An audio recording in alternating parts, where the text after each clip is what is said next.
luar biasa ini ya. Teknik mesin luar biasa dan kita semua luar biasa. Pertama tentunya kami sampaikan salam kami yang sangat luar biasa juga untuk Ibu dan Bapak, khususnya para alumni. Yang kami hormati tentunya Wakil Rektor 3 Bapak Dr. Mahidin M. Nasution. Terima kasih Bapak bisa ada di sini. Kami juga sangat bangga ini alumni mesin, alumni USU ada di sini dan Bapak hadir di tengah-tengah kita ini sangat luar biasa. Tepuk tangan dulu untuk beliau saya kira ya. Yang saya hormati juga Bapak Wakil Dekan Fakultas Teknik USU yaitu Profesor Dr. Johannes Tarigan, kami lihat ada di sini ya. Terima kasih juga, kita tepuk tangan sama beliau ya. Luar biasa ini ada di sini ya. Dan juga Direktur NTV. Ini pengusaha muda ini ya. Kita harus contoh ini sebetulnya ya. Coba berdiri dulu Bapak Rendi ya. Bapak Rendi ini ya. Anak saya ini sebetulnya, tapi saya panggil Bapak dia ya. Adalah Direktur Utama NTV ya, dan juga salah satu direktur dari NT Corporation, beliau hadir di sini ya. Yang kau hormati juga para pembahas ya, Pak Bambang Eka Cahya, Pak Joner Pitupulu dan juga adik kami Jam 1 Nababan ya, hadir di tengah-tengah kita. Dan juga Ikatan Ketua Teknik Mesin ya, adik kami Delvi Andri dan juga Himsar ada di sini juga ya. Abang kami juga ada dari senior kami itu Iskandar Abu Bakar. Terima kasih Bapak ya. Kemudian abang kami juga Effendi Sirait, ini ketua penguasa tunggal otorita ya, ini luar biasa. Masih sekarang masih aktif masih Pak, masih ya. Ini puji Tuhan ya, luar biasa ya. Bang Icon ya, Bang Icon mewakili dari IKTM FT ya, hadir juga pada kesempatan ini ya. Dan juga dari jurusan lain, dari rekan saya dari Malang juga ada ini, Mangatas Lumban Tobing, coba berdiri. Ini dari Malang ini datang khusus menghadiri acara ini sangat luar biasa ya. Ya. Dari Medan juga banyak ini kami kira ya, adik-adik kami semua dari jurusan lain ya. Abang kami juga Daniel Bangun ada di sini. Abang kami coba berdiri dulu, Daniel. Itu. Ini pun dari Elektro hadir di sini. Ya. Kakak kami juga Dr. Daten. Ini khusus dari Medan juga ini ya. Dosen di Universitas Sumatera Utara Kedokteran hadir di sini. Silakan berdiri kakak. Berdiri dulu supaya kenal semua ya. Ya. Dan kami kira masih banyak lagi hal yang tidak bisa kami sebut satu persatu ya. Ada adik kami Khairudin, Abdullah, dan semua khususnya juga panitia. Mana adik Bening tadi. Ini kalau bicara luar biasa, 10 lah kalau saya mila. Kalau Bang Helman tadi bilang 9, saya bilang 10 ya, 10. Jadi pantas jadi ketua gitu loh ya. Dek Charles ya. Semua ini Lucky juga ya. Termasuk yang tidak bisa disebutkan satu persatu, kami kira itulah dulu pembukaan dari kami ya. Nah, kalau melihat judulnya ini seperti ada perang ini sebetulnya ya. Perang antara praktisi dan akademisi. Mana bisa ada perang antara akademisi dan praktisi? Tidak ada. Ilmu itu datang dari praktisi, dijelasin. Praktisi itu nggak bisa dilawan, siapapun nggak bisa melawan praktisi. Karena ilmu teori-teori nggak ada gunanya itu kalau tidak dipraktekkan. Praktisi ini menguasai sebetulnya. Datangnya ilmu, knowledge itu juga dari praktisi. Karena semua penelitian yang dilakukan ya para akademisi datangnya dari praktisi sebetulnya. Ilmu-ilmu manajemen sebetulnya tidak ada yang dikarang. Tidak ada yang dikarang. Tetapi adalah yang diteliti dari penelitian di lapangan oleh para akademisi, apa yang dilakukan oleh praktisi. Jadi kalau di laga ini sebetulnya ini seperti MU lawan City ya kayaknya. Sebetulnya tidak, kita apalah enjoy aja lah ya. Kita jangan terlalu serius lah kami kira kita bicara di sini ya. Nanti terlalu serius bukunya agak tebal itu. Kalau bicara serius, Benny bilang tadi katanya udah saya kasih 3 bulan yang lalu ya. Nggak habis sih, belum tamat dia. Jadi memang membahas itu kami kira ya terlalu sulit lah bagi kita. dalam waktu yang terlalu singkat. Tapi kita akan coba dulu sebetulnya menggali apa sih yang menjadi pesan-pesan dari buku tadi itu. Nah, tentunya kami menulis buku ini banyak orang-orang yang membantu kami, ya, tidak sendiri. Ada auditor kami juga. Saya tidak tahu apakah sudah ada di sini. Kita undang juga auditor kita, Bapak Rayendra Lumbanturuban. Tidak ada ya, belum datang ya. Kemudian ada juga Robertus Roni Setiawan, ya. Ada juga perancang Bapak Teguh, ya. Tapi yang sangat berperan di sini ada juga penata letak. Kalau saya menulis buku itu sebetulnya hanya ide-ide aja ya. Tidak karuan dia ininya, tapi nanti ada yang mengatur tata letak itu Bapak Toto. Coba dari Bapak Toto dulu, Toto Baskoro. Nah, ini sudah kelasnya sudah tinggi nih. Ya. Dia yang mengatur tata letaknya supaya menarik, gitu ya. Nah, kita sebagai pemberi ide, sebagai penulis tentunya tidak bisa membuat dengan bagus bagaimana letaknya, layoutnya. Nah, dan beliau sebetulnya sangat berperan di situ. Nah, selain dari itu kami juga ingin sampaikan ada beberapa buku kami ya. Kalau tadi saya ralat Dekben sudah ada buku ketiga ini Pak. Ya, sudah ada buku ketiga. Yang pertama itu adalah knowledge sharing ya, hasil disertasi kami itu tahun 2010 ya. Kita bukukan itu dalam bentuk yang sederhana. Kemudian juga 2013 kita juga buat buku ya. Karena best practice itu sebenarnya di mana-mana ada, ya, itu luar biasa itu. BUMN punya best practice yang sangat luar biasa ya. Kemudian ini buku yang ketiga yang kami terbit sendiri 2015 ya. Semua ini ada di Gramedia, ya. Kemudian selain itu juga kita melakukan juga karya-karya bersama ya. Karya bersama ini bisa kita lihat di sini ada Pak Bang Nurdin ya. Nama-namanya ada di sana. Ini adalah buku-buku yang kita hasilkan ketika kita membuat Lustrum tahun 2012 ya. Ini buku sangat bagus ya. Ditulis beberapa orang juga ya, termasuk yang baju merah di sana itu Bang Sahnan itu ya. Ada di sana nama-namanya. Saya kira kita bisa lihat di sini namanya siapa yang ikut menulis buku itu. Dan kita harapkan nanti Lustrum pada tahun 2017 harus ada keluar lagi buku ini. Buku yang ditulis rame-rame gitu ya. Kemudian di tempat lain juga kami kebetulan rumah kami ada di PLN ya. Pada ulang tahun PLN kemarin meluncurkan buku ini, kami juga ikut menulis di sana itu ya. Bersama Profesor Renat Kasali dan beberapa orang itu kita ikut menulis di sana bagaimana inovasi di PLN itu yang kita soroti. Kenapa 19? Karena memang ulang tahunnya yang 19 dicari penulis yang 19. Nah, saya kebetulan bisa ikut di sana sebagai penulis ya. Dan ini semua sudah ada bukunya di pasaran ini ya. Jadi itu yang menjadi harapan kami ke depan ya. Selain itu kami juga ada hobi ya. Hobi ya biasa menyelam gitu ya. Saya nggak tahu apakah ada di antara ibu dan bapak di sini yang penyelam. Saya kira tidak ada ya. Tidak ada ya. Ada. Oh ada ya Pak ya.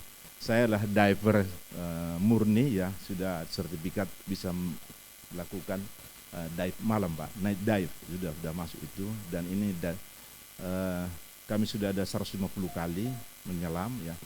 Ada foto-foto di sana. Oh silakan masuk Pak Dimpos. Ada tempat kok Pak Dimpos. Sini Pak. Sini.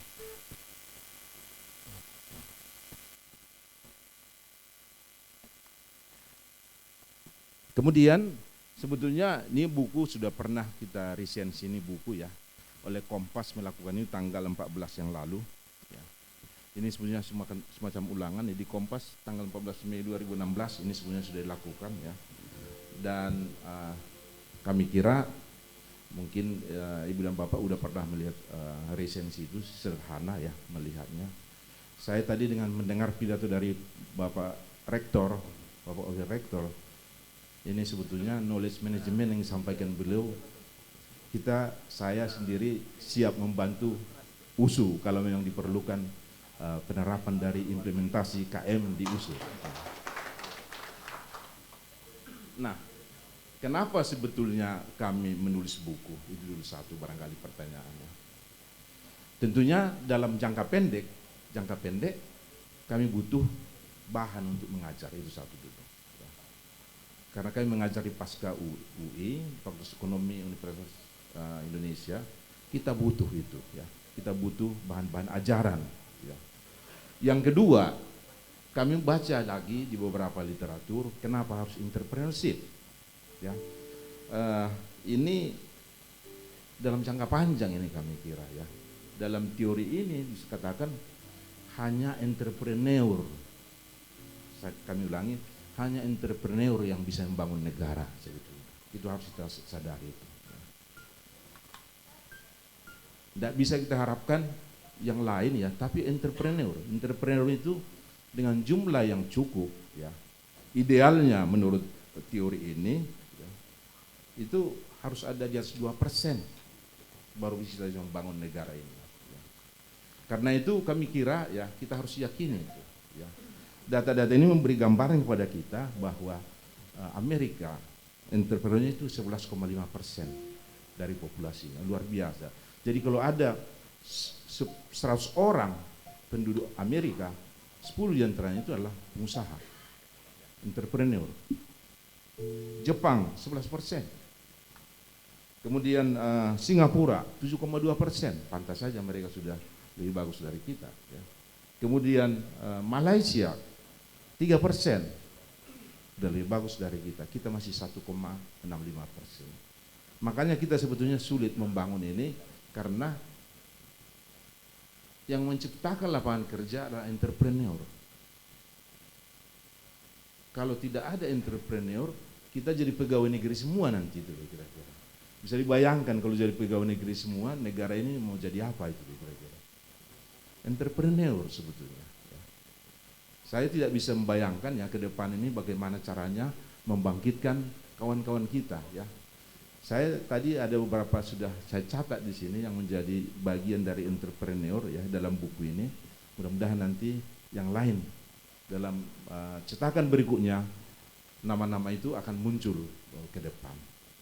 Itu kira-kira jangka panjangnya kenapa kami menulis entrepreneur. Kemudian ini inspirasi ini juga banyak kami didukung oleh Bang Nurdin Tampu Bolon, ya, untuk menulis buku entrepreneur karena beliau juga adalah seorang entrepreneur sejati.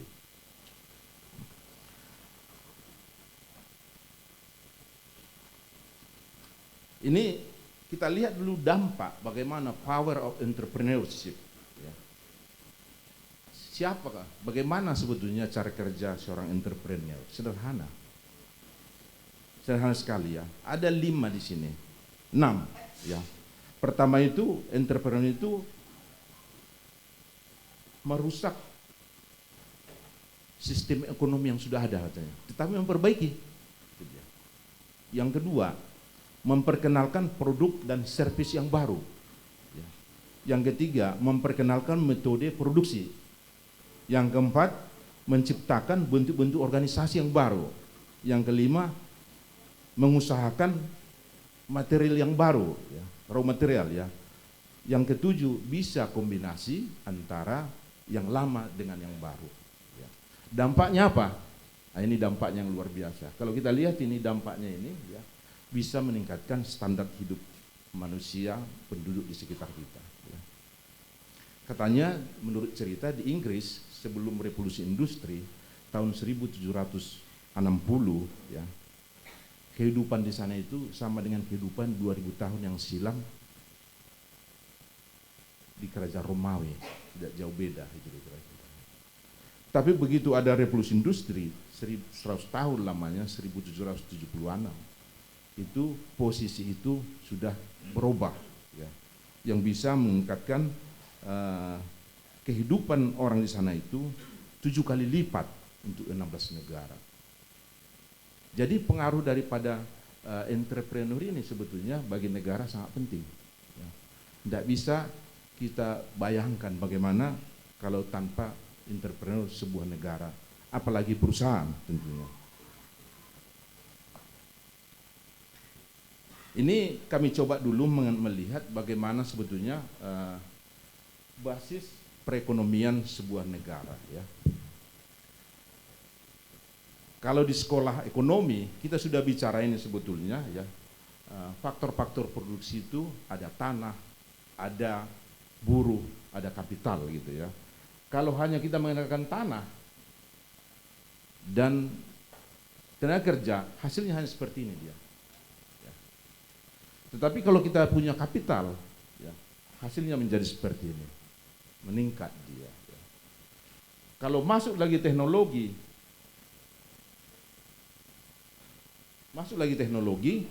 hasilnya menjadi meningkat lagi, apalagi masuk inovasi. Masuk inovasi, best practice, masuk knowledge di sana itu, hasilnya itu luar biasa, bisa meningkat beberapa kali. Ya. Nah, seperti yang disampaikan Bapak Rektor tadi, ini knowledge ini sebetulnya sangat penting masuk dalam organisasi. Kalau ini kita buat ini, kita masukkan ini, apalagi masuk lagi lingkungan entrepreneurship, masuk orang-orang entrepreneur, ini menjadi berlipat ganda ini hasilnya. Nah, pengaruh daripada knowledge, inovasi maupun entrepreneur dalam sebuah organisasi itu sangat penting, dan ini yang bisa meningkatkan penciptaan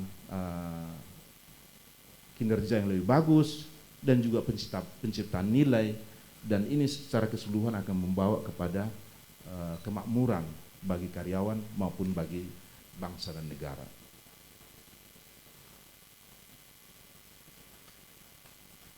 Dalam buku ini ada 3 mazhab. Ini sebetulnya mazhab ini kan sudah ajaran ini, paham, ya, yang harus kita ikuti sebetulnya. Ya. Saya melihat ya 3 mazhab ini, ya, 3 mazhab ini sesuatu yang harus kita pegang ini. Dan ini kan merenung sebetulnya membuat ini apakah berlaku, tapi memang beberapa potongan-potongan dari buku-buku lain kita kumpulkan ini, saya kumpulkan ini menjadi 3 mazhab, ya. 3 mazhab, 3 aliran. 3 aliran di dalam buku ini yang memang perlu kita ketahui bersama. Yang pertama, there is no innovation without knowledge. Tidak ada inovasi tanpa knowledge. Pak Rektor tadi sudah menyampaikan itu, ya. Ini sederhana kok contohnya. Pak Joner ini kan pembuat beton. Betul ya Pak ya? Kalau tidak tahu dia cara membuat beton yang bagus, yang efisien, bagaimana membuat inovasi? Nggak bisa. Nggak mungkin itu. Ya. Saya kerja di perusahaan listrik dulu, ya. Nggak mungkin saya melakukan inovasi di bidang kesehatan misalnya, atau bidang kedokteran, nggak mungkin. Saya misalnya, Bang Helman misalnya di sini adalah orang-orang di pelabuhan, logistik, nggak mungkin lah membuat inovasi itu di dalam hal misalnya sipil gitu, nggak mungkin. Jadi memang knowledge itu basisnya yang pertama, itu mazhab yang pertama. Knowledge ini sebetulnya menjadi basis kita melakukan apapun, ya, sehingga dengan berani Nonaka menyatakan bahwa there's no innovation without knowledge. Itu mazhab yang pertama.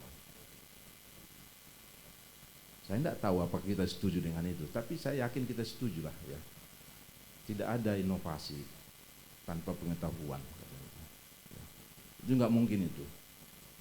Kalau tidak kita punya pengetahuan ada, nggak mungkin kita melakukan inovasi itu. Mazhab yang kedua, ya, innovation is the specific tool of entrepreneur. Alat, ya. Jadi inovasi itu adalah alat daripada seorang entrepreneur. Nah, itu lagi. Jadi sudah masuk dari basis yang pertama tadi knowledge, masuk ke inovasi. Kalau dia tidak melakukan itu, tidak punya pengetahuan di dalam inovasi, itu nonsen itu. Itu yang namanya berangan-angan. Sering kita berangan bisa buat sana, buat sini, tapi kita nggak bisa melakukannya. Ya. Itu mazhab yang kedua, ya, ajaran yang kedua. Ya. Ajaran yang ketiga adalah there is no innovation without leadership. Tidak ada inovasi tanpa kepemimpinan. Ini pun sangat penting, ya. kenapa di Indonesia ini inovasi itu antara hidup dan mati? Karena kepemimpinannya mereka lupa. Saya di PLN hampir tiap tahun ikut lomba inovasi. Tapi itu hanya semacam event. Ya. Hanya semacam event. Selesai event inovasi, udah selesai. Tahun depan kita buat lagi katanya gitu. Karena tidak dilanjutkan dengan kepemimpinan yang benar di sana itu. Jadi pemimpin itu ini yang mendrive sebetulnya bagaimana supaya sebuah inovasi itu tetap berlangsung dan berkesinambungan. Inovasi tidak mungkin dilakukan hari ini oke, minggu depan oke, 2 bulan lagi lewat lagi mati, ya. Seterusnya mulai lagi katanya gitu, tidak mungkin. Ya. Harus sustainable dia melakukan itu. Ya. Dan yang bisa melakukan itu adalah seorang pemimpin yang memang tahu bagaimana mengelola inovasi yang benar. Ya. Jadi 3 mazhab ini sebetulnya kalau kita pegang ini, saya yakin kita bisa menjadi seorang entrepreneur dan kita bisa membangun negara ini. Tetapi saya membaca buku lagi satu lagi dan saya perhatikan lagi Bang Nurdin Tamu Bolon ya, harus ada lagi nih, itu lagi 3 mazhab tambah 1 P. Ya, ini teori lagi sebetulnya ini ya. 3 mazhab tambah 1 P, paranoia. Ya. Tolong ini dicatat, paranoia itu bukan arti yang negatif ya, tapi arti yang positif. Ya. Paranoia. Tanpa paranoia, ya, paranoia itu boleh dikatakan takut kehilangan, ya, takut ada orang lain, ya, mencapai yang dia lakukan, takut ada orang lain mengambil pangsa pasar dia dan lain sebagainya, sehingga paranoia itu begitu ada, itu akan terus berkembang itu, ya, paranoia, ya. Merupakan katanya itu ya kunci kita bisa tampil untuk sebuah sukses secara entrepreneur. Paranoia ini menjadi penting ya.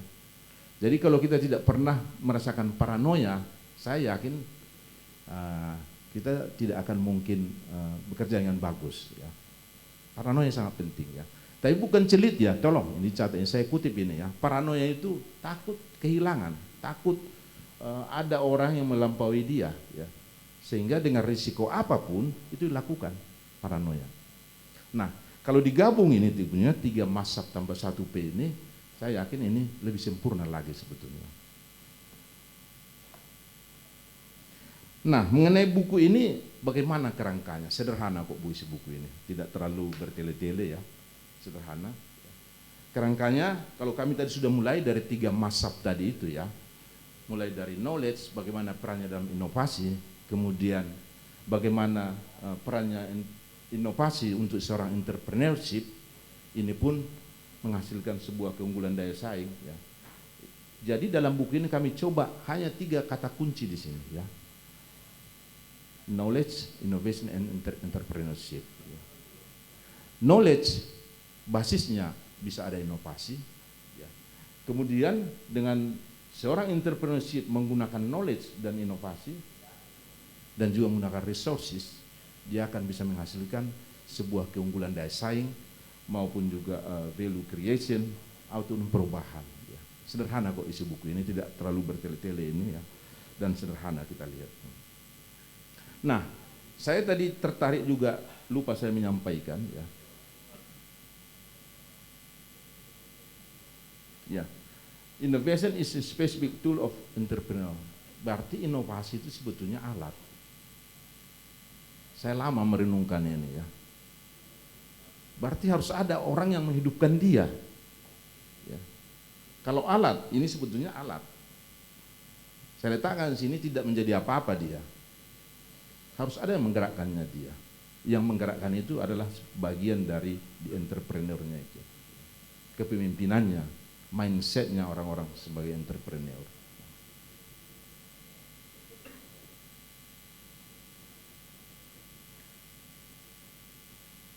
Nah, kembali tadi kerangka buku ini seperti kami sampaikan tadi adalah knowledge, innovation, entrepreneurship, kemudian resource. Resource ini penting juga kita ketahui ya. kita harus tahu posisi yang kita di mana. Kalau memang kita bisa membuat beca, ya buat beca dulu itu loh kira-kira. Ya. Resource sangat penting kita ketahui. Nah, kembali ke sini lagi, kembali kepada masalah entrepreneurship. Ya. Entrepreneurship ini jelas memang harus ada yang menyemangati. Ya. Semangat entrepreneur itu sebetulnya yang bisa melakukan inovasi dan juga memperbaiki kinerja perusahaan. Ya. Jadi berbagai spirit entrepreneur itu yang membuat semua dalam sebuah organisasi menjadi lebih hidup dia. Nah, ini timeline dari 3 kata ini sebetulnya ini sederhana, tidak terlalu bertele-tele ini ya. Bahwa 500 sebelum Masehi pun sebetulnya kata strategi sudah ada ya.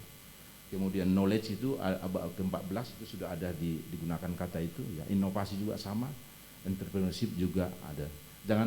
Tolong jangan dihubungkan gambar yang di atas. Sebetulnya bukan berarti 500 tahun sebelum Masehi manusia masih seperti itu, tapi ini hanya menggambarkan evolusi dari teknologi yang kita gunakan. Bagaimana sebetulnya orang masuk dalam bekerja? Ini dulu yang pertama. Orang masuk dalam bekerja, tentunya kita begitu tamat dari universitas, ada mempunyai nilai-nilai tersendiri. Ya. Nilai-nilai itu, kemudian masuk kita bekerja, ada experience menghasilkan knowledge, menghasilkan kompetensi, dan terakhir dia dari knowledge yang kita miliki menjadi mental model kita. Dan ini merupakan style kita melakukan pekerjaan, style kita memanage, ya. Style kita melihat bagaimana kita menerjemahkan segala sesuatunya ada di lingkungan kita. Ya. Ini merupakan contoh teori yang sangat sederhana. Nah, yang menjadi hambatan sering bagi kita adalah masalah knowledge ini. Apa itu knowledge? Ini sering kita terjebak dalam situasi yang sulit ini, masalah knowledge ini. Knowledge ini sebetulnya sederhana kok. Ya. Ya. Sudah dijelaskan mulai dari zaman Socrates, yang baik itu aja knowledge katanya itu. Tapi itu berkembang terus sampai kepada Nonaka, Sowell bilang, ya di mana-mana ada knowledge ya. Kemudian Nonaka bilang ya ini suatu praktek-praktek kita di lapangan yang sering kita gunakan. Misalnya knowledge bagaimana rungan tunggakan misalnya gitu di PLN, ya matikan dia, putuskan. Knowledge misalnya di bank yang menang masalah kredit macet, putuskan kredit itu, begitu dia ya. Jadi sederhana ya. Dan terakhir ya, knowledge itu boleh kita gambarkan sebagai bagian dari proses bisnis ya. SOP, jadi kita jangan bingung ya, SOP, metode kerja, cara kerja, know-how dan best practice ya. Yang penting how to get things done, itu dia istilahnya. Bagaimana kita membuat sesuatunya menjadi bagus ya. Contohnya sederhana aja, saya kebetulan udah ikut di kebun ini ya, urusan kebun. Ini masalah panen ini ya. Saya lihat sendiri panen ya, bagaimana knowledge-nya untuk panen itu deh kira-kira ya. Di kebun itu ada namanya sabta panen. Kalau dilakukan dengan sabta panen dengan benar, ya itu sudah knowledge itu ya. Tahu kita mana yang matang, tahu kita mana yang mentah ya, itu bagian dari knowledge. Saya kira kalau di pelabuhan juga Pak Bambang ini ya, dwelling time sudah pasti tahu knowledge dengan benar bagaimana cara menurunkan dwelling time. Itu knowledge. Jadi knowledge itu bukan sebetulnya harus baca dari buku, enggak, pengalaman kita sesuai dengan teori tadi yang ada di kepala orang begitu masuk dalam sebuah organisasi, experience-nya, pengalaman kita ya. Bagaimana gitu menurunkan sesuatu, memperbaiki sesuatu seperti dwelling time tadi ya, production cost, beton misalnya Pak Joner pasti tahu lah dia, itu knowledge yang sebenarnya. Jadi knowledge itu sebetulnya adalah yang paling penting kalau dalam organisasi itu salah satu adalah SOP ya, standar prosedur kita, prosedur kerja yang kita lakukan di lapangan ya. Saya mau coba aja karena memang saya sudah diberi aba-aba, kita apa aja nih ya, kita skip ini ya. Ini sebenarnya teorinya hampir sama, inovasi ya. Nah, ini dulu entrepreneur. bagaimana cara kerja entrepreneur itu dulu satu. Saya sudah mengamati, kebetulan saya masuk dalam lingkungan di pekerjaan yang entrepreneurnya tinggi ya, di NT Corp gitu ya. Memang kalau seorang entrepreneur itu melihat peluang, kata kuncinya begitu dia ya. Kata kunci seorang entrepreneur adalah bagaimana menciptakan peluang. Itu tidak gampang sebetulnya menciptakan peluang. Kita sering diajari oleh Bang Nurdin, kalau pintunya tutup, panjat atau buat pintu lagi, begitu dia kira-kira ya. Jadi tidak boleh kita nyerah. Ya. Kalau sudah tertutup dia, buat pintu lagi, katanya kayak gitu. Jadi peluang itu harus dicari di mana itu ya. Berpikirnya peluang, di mana ada peluang yang mungkin kita capai itu ya.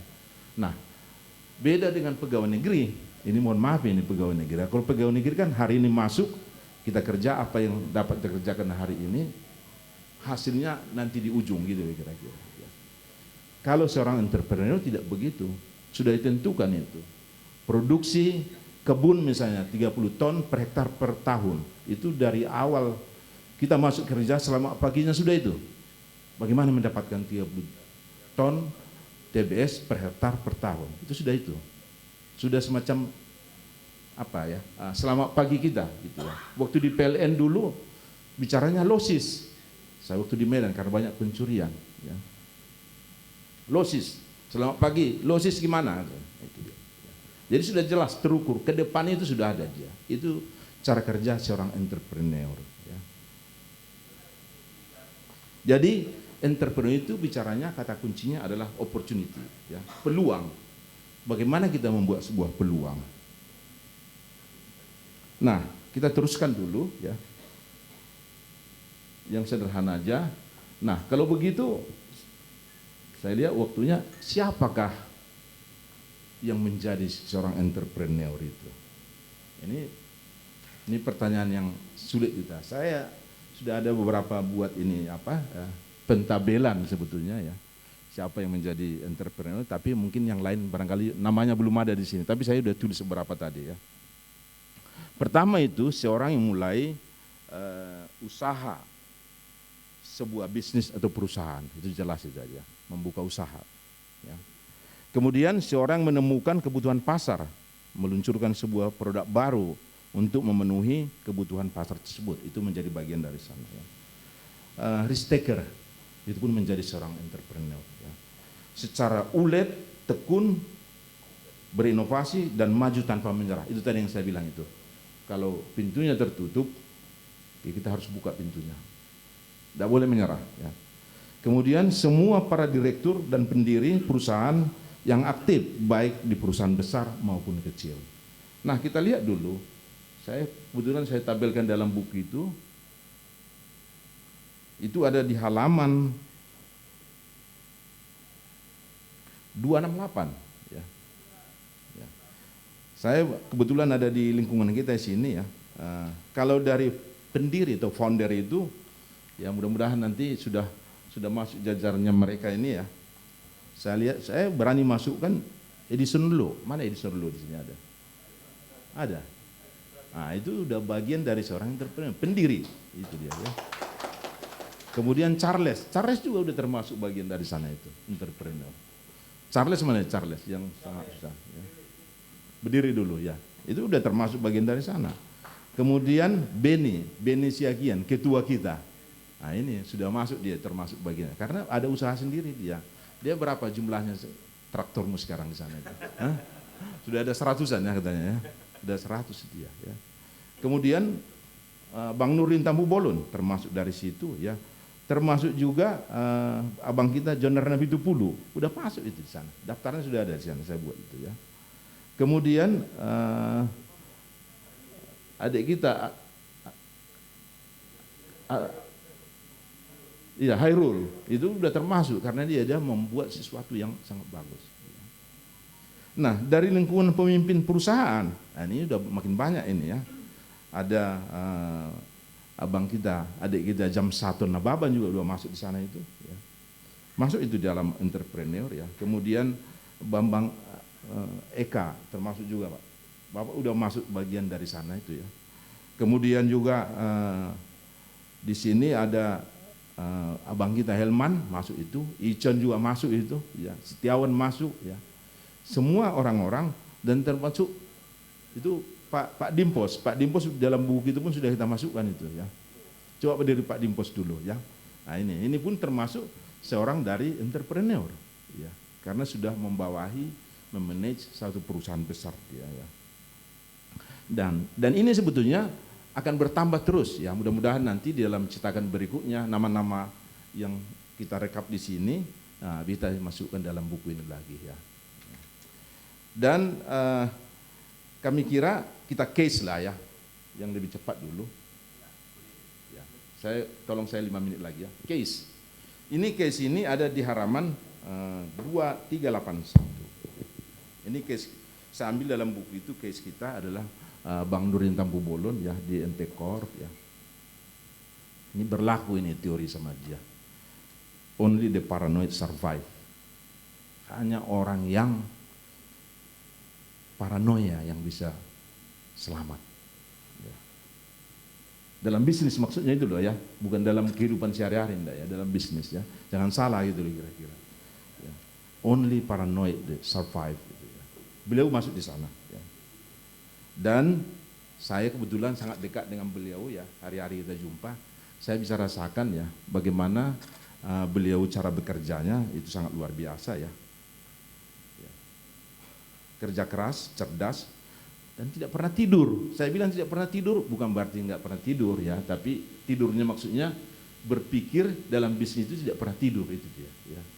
Beliau sangat dari begitu jumpa sudah bicara bisnis ya, jumpa bicara bisnis lagi. Ini berdua ini sama Randy sama Dimpos ini anaknya beliau itu hari-hari digenjot terus itu bagaimana bisnis itu supaya jalan terus itu kira-kira. Pak Randy juga udah termasuk ini, Dek Randy ini bagian dari seorang entrepreneur ya, karena sudah membidangi memanage satu perusahaan besar itu NT Corp ya.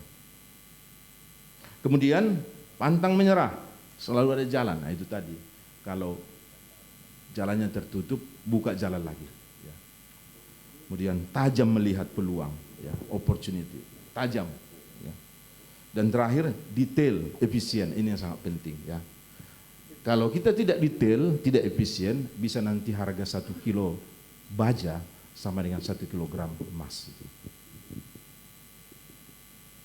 Bisa. Bisa 1 kilogram baja, paku, sama dengan 1 kilogram emas. Itu selalu beliau ingatkan kepada saya itu. Saya udah 2 orang yang saya temani bekerja. Ini Pak Joner ini juga pernah kami ditugasi satu badan, satu kegiatan sosial merehab sebuah bangunan ya, saya kira ya. Hitungan saya ketuanya, beliau wakil ketua. Hitungan saya biayanya itu 300 juta sebetulnya. Tapi dia bisa membuat 150 juta itu loh kira-kira. Luar biasa kan? Hah? Jadi gitu kira-kira, baguslah gitu kira-kira. Maka itu menjadi bisa ada usaha sebetulnya itu loh kira-kira. Hitungan saya sebagai seorang yang biasa, awam, ini mati 300 ini saya pikir ya. Ya. Tapi bisa dilakukan dengan hanya 150 juta, itu luar biasa. Ya. Betul. Ya. Kalau bicara lagi dengan Bang Nurdin, itu beda lagi. Mungkin kita berpikir sekarang ya, kalau membuat NTV ini, televisi, pasti hitungan kita triliun kami kira. Tetapi saya tidak mau sebetulnya, ini ada marah nanti berdua ini sama saya kalau saya kasih tahu biayanya berapa itu kira-kira. Bisik-bisik aja kita itu kira-kira. Ya, bisik-bisik lah ya. Enggak, murah itu loh kira-kira. Murah. Tetapi itu tadi harus kita detail, harus punya knowledge di sana. Ibu dan bapak, beliau membuat TV itu 5 tahun persiapannya. Bayangin aja 5 tahun belajar terus. Apalagi yang dilakukan, apalagi semua dilakukan ya. Detail sampai tahu proses bisnis apa yang dalam itu, sehingga kita mendapatkan sebuah hasil yang sangat bagus dengan biaya yang sangat rendah. Kalau kita detail, efisien, itu pasti bisa, pasti bisa. Nah, bagaimana ini terakhir, kami sampaikan ini yang terakhir nih kami kira ya. Nanti kesimpulannya ya. Bagaimana pola pikir seorang entrepreneur lagi, Bang Nurdin Tampu-Bolon ya. Dari paranoia tadi itu ya, menghasilkan yang disebut dengan sigmoid curve. Sigmoid curve ya. Awalnya beliau adalah bicara masalah kelapa sawit ya. Dan kita lihat dari life cycle-nya, semua bisnis kami kira sama ya, selalu ada life cycle ya. Mulai dari sini ya, bertumbuh, maturity, kemudian decline, itu jelas ada itu ya. Sigmoid curve mengajarkan kepada kita, karena memang kita berpikir jangan sampai ada begitu sudah mulai pertumbuhan ada di sini karena kita sudah punya uang, mulai bisnis baru lagi masuk NTV di sini. Kemudian setelah NTV kita mulai lagi masuk dengan di air lagi. Ya. Nanti ini sudah mulai jenuh lagi dia di sini. Ya. Ada lagi bisnis baru. Apalagi yang harus dilakukan? Hilirisasi, ya misalnya. Kemudian entertainment dan lain-lain sebagainya. Ini. Jadi tidak pernah kosong ini pemikiran ini ya. Selalu diisi ya. Begitu dia naik, buat lagi, naik, buat lagi. Tidak ditunggu sampai dia decline dia. Ini sebenarnya pola pikir seorang entrepreneur ya. Ini contohnya banyak yang kita lihat sendiri hari-hari ini ya. Nokia karena tidak melakukan yang begini lewat dia. BlackBerry lewat semua. Karena tidak ada inovasi baru, tidak melakukan perubahan lagi setelah dia pada saat mendekati kepada puncaknya itu. Ya. Dan di NT Corp yang beliau lakukan di sini adalah model ini. Ya. Ini habis ini lagi, habis ini lagi ya. Sebelum dia mature, dewasa ya, itu yang dilakukan. Dan selamat datang ini Pak Nurdin Tampu-Bolon ya.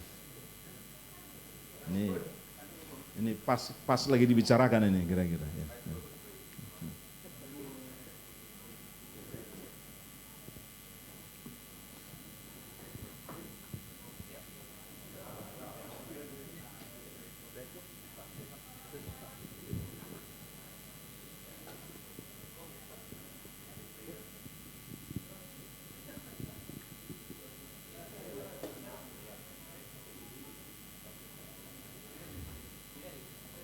Ya, selamat datang Bang Nurdin Tampu-Bolon ya.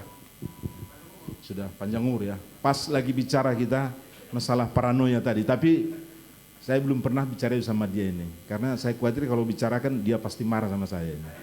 Ya, betul. Karena tapi saya mengamati ini, gitu loh kira-kira. Saya mengamati ini. Mudah-mudahan ini benar ya. Tapi saya yakin apa yang dilakukan itu benar masuk di kategori itu beliau itu. Kami kira itu karena saya sudah diberi waktu, sudah tutup katanya, masih ada sebenarnya 5 slide lagi, tapi nanti bisa kita tambah lagi. Terima kasih, mohon maaf kalau ada hal-hal yang kurang pas penyampaiannya, dan ini memang terlalu berat kita menyampaikan dalam waktu yang sangat singkat. Sebuah buku kita ulas dalam tempo 30 menit, tapi poin yang mau sampaikan itu adalah 3 mazhab tadi itu ya, mazhab ya, 3 aliran ya, 3 paradigma yang perlu kita ketahui itu. Pertama, tidak ada inovasi tanpa knowledge ya. Kemudian yang kedua, inovasi adalah specific tool dari seorang entrepreneur. Yang ketiga, tidak ada inovasi tanpa leadership. Yang terakhir, hanya paranoid yang bisa survive, yang bisa selamat. Kami kira itu. Terima kasih. Mohon maaf kalau ada hal yang kurang pas. Oke, beri tepuk tangan yang luar biasa kepada Pak Menero. Kami persilakan duduk Pak di posisi yang ada fotonya Bapak.